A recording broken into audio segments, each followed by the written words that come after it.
Thank you, Mr. Chairman. Mr. Zuckerberg, welcome. Thank you for being here. Mr. Zuckerberg, does Facebook consider itself a neutral public forum? Senator, we consider ourselves to be a platform for all ideas. Let me ask the question again. Does Facebook consider itself to be a neutral public forum? And representatives of your company have given conflicting answers on this. Are you a First Amendment speaker expressing your views, or are you a neutral public forum allowing everyone to speak? Senator, here's how we think about this. I don't believe that there is certain content that clearly we do not allow, right? Hate speech, terrorist content, nudity, anything that makes people feel unsafe in the community. From that perspective, that's why we generally try to refer to what we do as a platform for all ideas. Let me try, just because the time is constrained. It's just a simple question. The predicate for Section 230 immunity under the CDA is that you are a neutral public forum. Do you consider yourself a neutral public forum, or are you engaged in political speech, which is your right under the First Amendment? Well, Senator, our goal is certainly not to engage in political speech. I'm not that familiar with the specific legal language of the law that you speak to, so I would need to follow up with you on that. I'm just trying to lay out how broadly I think about this. Well, Mr. Zuckerberg, I will say there are a great many Americans who I think are deeply concerned that Facebook and other tech companies are engaged in a pervasive pattern of bias and political censorship. There have been numerous instances with Facebook.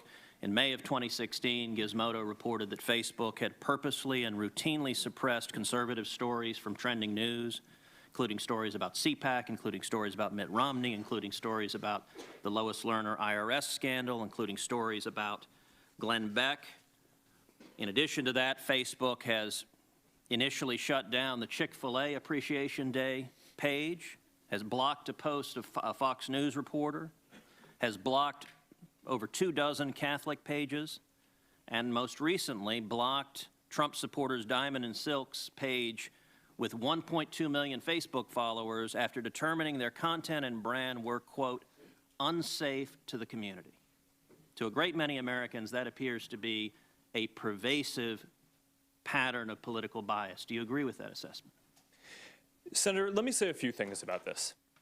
First, I understand where that concern is coming from because Facebook and the tech industry are located in Silicon Valley, which is an extremely left-leaning place. And this is actually a concern that I have and that I try to root out at the company, is making sure that we don't have any bias in the work that we do. And I think it is a fair concern that that people would at least wonder about. Let me ask this question. Are you aware of any ad or page that has been taken down from Planned Parenthood? Senator, I'm not, but let me just... How about MoveOn.org? Sorry? How about MoveOn.org? I'm not specifically aware of those. How about any Democratic candidate for office? I'm not specifically aware. I mean, I'm not sure. In your testimony, you say that you have 15,000 to 20,000 people working on security and content review. Do you know the political orientation of those 15,000 to 20,000 people engaged in content review? No, Senator. We do not generally ask people about their political orientation when they're joining the company. So as CEO, have you ever made hiring or firing decisions based on political positions or what candidates they supported? No. Why was Palmer Luckey fired? That is a specific personnel matter that seems like it would be inappropriate to speak to. You just made a specific representation that you didn't make decisions based on political views. Well, I can commit that it was not because of a political view. Do you know of those 15,000 to 20,000 people engaged in content review, how many, if any, have ever supported financially a Republican candidate for office? Senator, I do not know that. Your testimony says it is not enough that we just connect people. We have to make sure those connections are positive. It says we have to make sure people aren't using their voice to hurt people or spread misinformation. We have a responsibility not just to build tools, to make sure those tools are used for good. Mr. Zuckerberg, do you feel it's your responsibility to assess users whether they are good and positive connections or ones that those 15,000 to 20,000 people deem unacceptable or deplorable? Senator, you're asking about me personally? Facebook. Senator, I think that there are a number of things that we would all agree are clearly bad. Foreign interference in our elections, terrorism, self-harm. I'm those talking are about things, censorship. well, I think that you would probably agree that we should remove terrorist propaganda from the service. So that, I agree, I think is clearly bad activity that we want to get down, and we're generally proud of how well we do at that. Now, what I can say, and I do want to get this in before the end here, is that I am very committed to making sure that Facebook is a platform for all ideas. That is a very important founding principle of what we do. We're proud of the discourse and the different ideas that people can share on the service. And that is something that, as long as I'm running the company, I'm going to be committed to making sure is the case. Thank you. People could share what they wanted, and then if someone in the community found it to be offensive or against our policies, they'd flag it for us and we'd look at it reactively. Now, increasingly, we are developing AI tools that can identify certain classes of bad activity proactively and flag it for our team at Facebook. By the end of this year, by the way, we're going to have more than 20,000 people working on security and content review, working across all these things. So when content gets flagged to us, we have those people look at it, and if it violates our policies, then we take it down. Some problems lend themselves more easily to AI solutions than others. So hate speech is one of the hardest, because determining if something is hate speech is very linguistically nuanced, right? You need to understand what is a slur and whether something is hateful, not just in English, but the majority of people on Facebook use it in languages that are different across the world. Contrast that, for example, with an area like finding terrorist propaganda, which we've actually been very successful at deploying AI tools on already. Today, as we sit here, 99% of the ISIS and Al-Qaeda content that we take down on Facebook, our AI systems flag before any human sees it. So that's a success in terms of rolling out AI tools that can proactively police and enforce safety across the community. Hate speech, I am optimistic that over a 5 to 10 year period, we will have AI tools that can get into some of the nuances, the linguistic nuances of different types of content to be more accurate in flagging things for our systems. But today, we're just not there on that. So a lot of this is still reactive. People flag it to us. We have people look at it. We have policies to try to make it as not subjective as possible.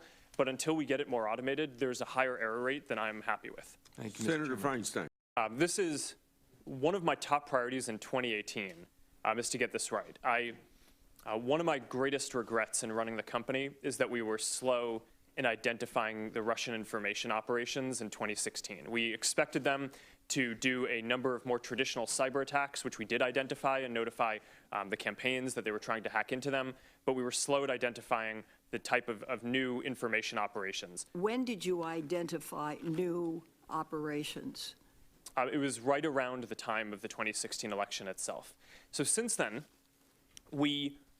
2018 is an incredibly important year for elections, not just with the US midterms, but around the world. There are important elections in India, in Brazil, in Mexico, in Pakistan, and in Hungary that we want to make sure that we do everything we can to protect the integrity of those elections. Now, I have more confidence that we're going to get this right because since the 2016 election, there have been several important elections around the world where we've had a better record. There's the French presidential election, there's the German election, there was the US Senate Alabama special election last year. Explain what is better about the record. So we've deployed new AI tools that do a better job of identifying fake accounts that may be trying to interfere in elections or spread misinformation. And between those 3 elections, we were able to proactively remove tens of thousands of accounts that before they could contribute significant harm. And the nature of these attacks, though, is that there are people in Russia whose job it is to try to exploit our systems and other internet systems and other systems as well. So this is an arms race, right? I mean, they're going to keep on getting better at this, and we need to invest in keeping on getting better at this too, which is why one of the things I mentioned before is we're going to have more than 20,000 people by the end of this year working on security and content review across the company. Speak for a moment about automated bots that spread disinformation. What are you doing to punish those who exploit your platform in that regard? Well, you're not allowed to have a fake account on Facebook. Your content has to be authentic. So we build technical tools to try to identify when people are creating fake accounts, especially large networks of fake accounts like the Russians have, in order to remove all of that content. After the 2016 election, our top priority was protecting the integrity of other elections around the world. But at the same time, we had a parallel effort to trace back to Russia the IRA activity, the Internet Research Agency activity. That was the part of the Russian government that did this activity in 2016.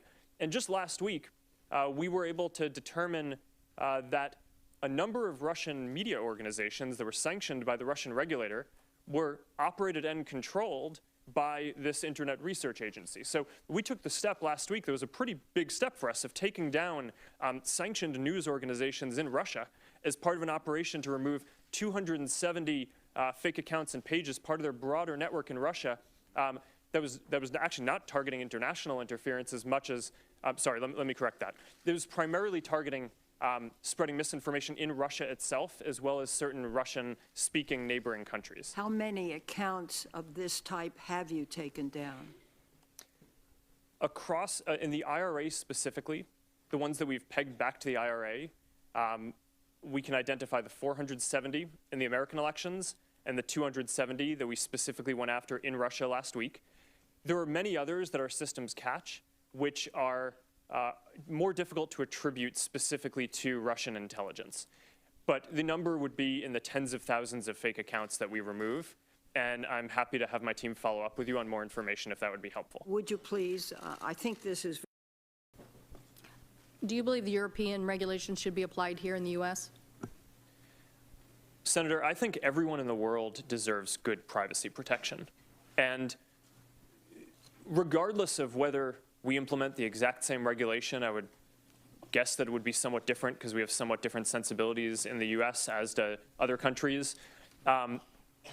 We're committed to rolling out the controls and the affirmative consent and the special controls around sensitive types of technology like face recognition that are required in GDPR. We're doing that around the world.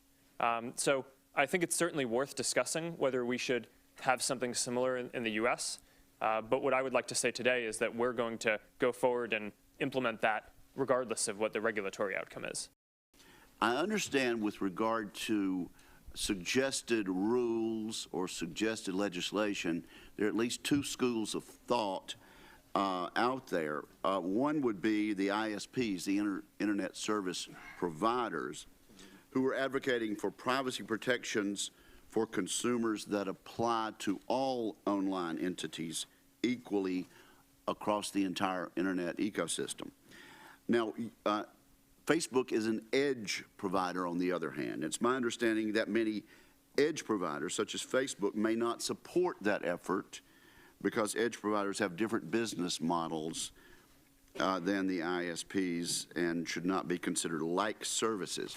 So do you think we need consistent privacy protections for consumers across the entire Internet ecosystem that are based on the type of consumer information being collected, used, or shared, regardless of the entity doing the collecting or using or sharing? Senator, this is an important question. I would differentiate between ISPs, which I consider to be the pipes of the internet, and the platforms like Facebook or Google or Twitter or YouTube that are the apps or platforms on top of that. I think in general, the expectations that people have of the pipes are somewhat different from the platforms. So there might be areas where there needs to be more regulation in one and less in the other, but I think that there are going to be other places where there needs to be more regulation of the other type. Specifically, though, on the pipes, one of the important issues that I think we face and have debated is when you say pipes, you mean ISPs. The ISPs. Yeah. And I know net neutrality has been a hotly debated topic.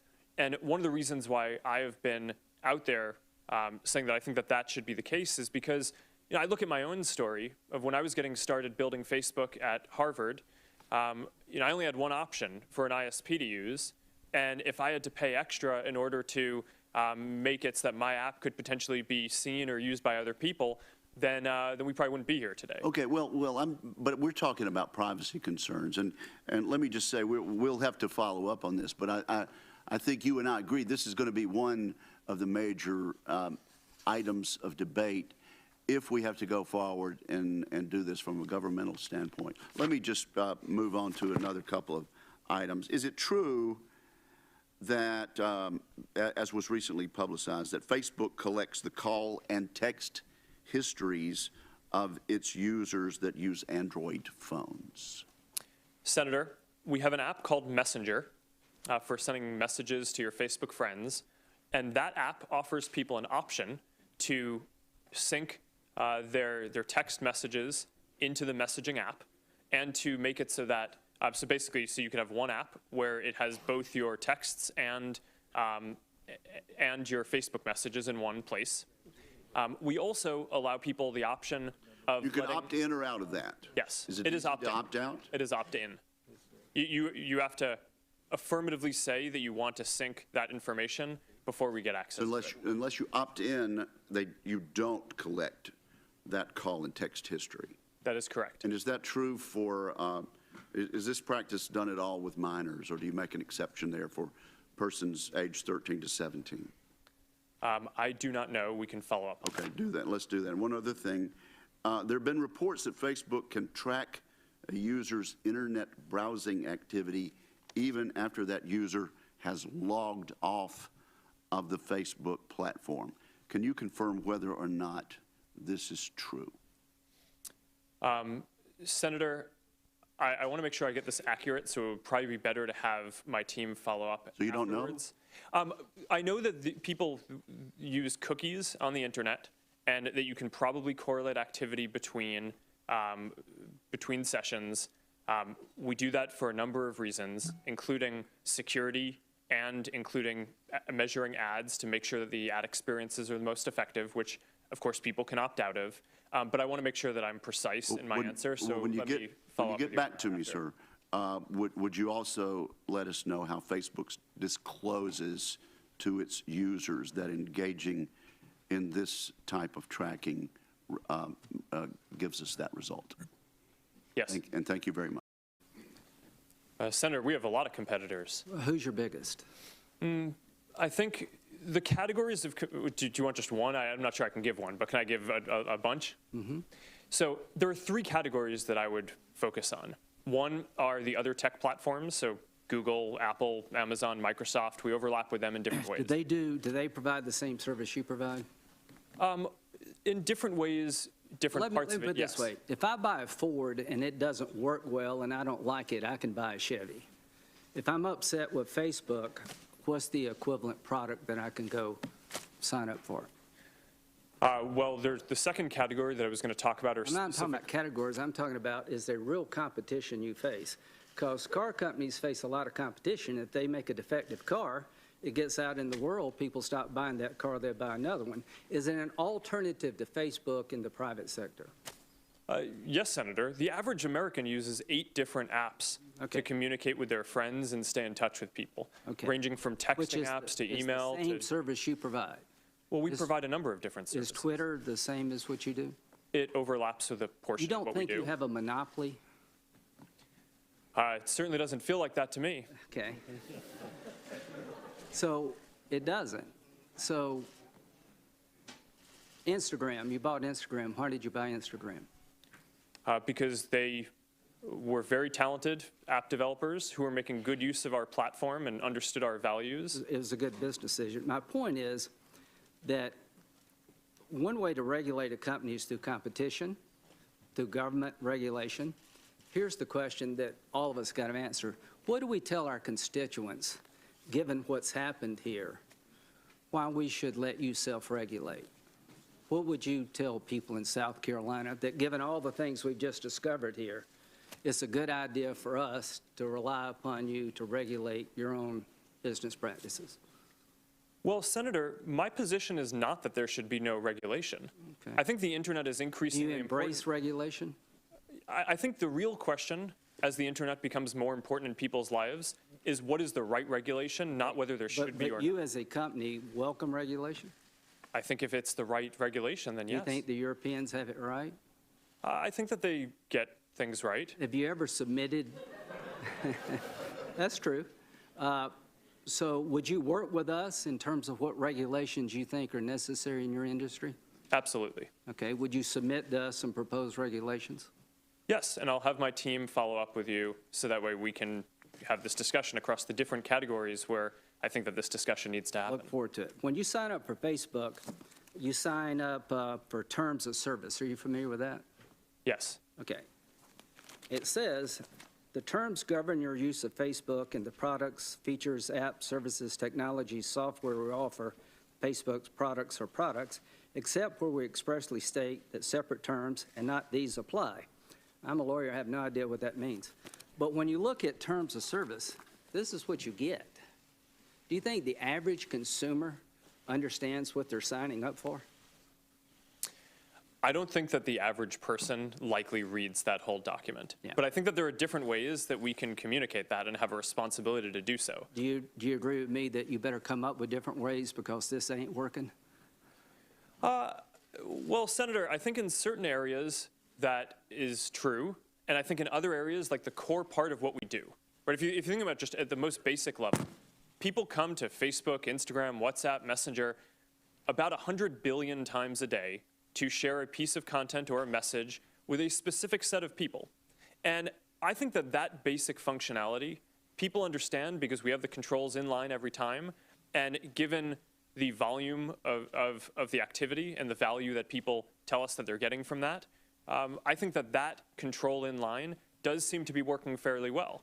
Now, we can always do better, and there are the services are complex, and there is more to it than just, you go and you post a photo. So I agree that in many places we could do better. But I think for the core of the service, it actually is quite clear. Thank you, Senator Graham. Senator Thank you very much, Mr. Chairman. Mr. Zuckerberg, would you be comfortable sharing with us the name of the hotel you stayed in last night?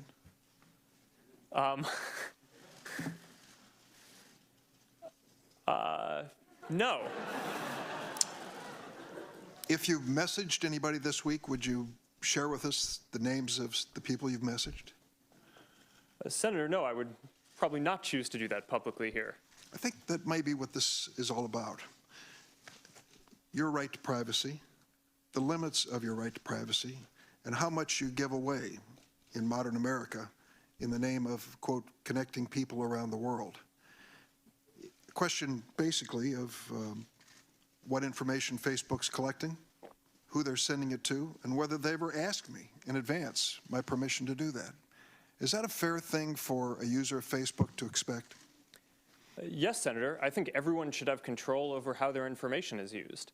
And as we've talked about in some of the other questions, I think that is laid out in some of the documents. But more importantly, you want to give people control in the product itself. So the most important way that this happens across our services is that every day people come to our services to choose to share photos or send messages.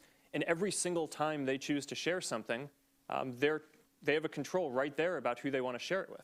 But that level of control is extremely important. They certainly know within the Facebook pages who their friends are, but they may not know, as has happened, and you've conceded this point in the past, that sometimes that information is going way beyond their friends, and sometimes people have made money off of sharing that information.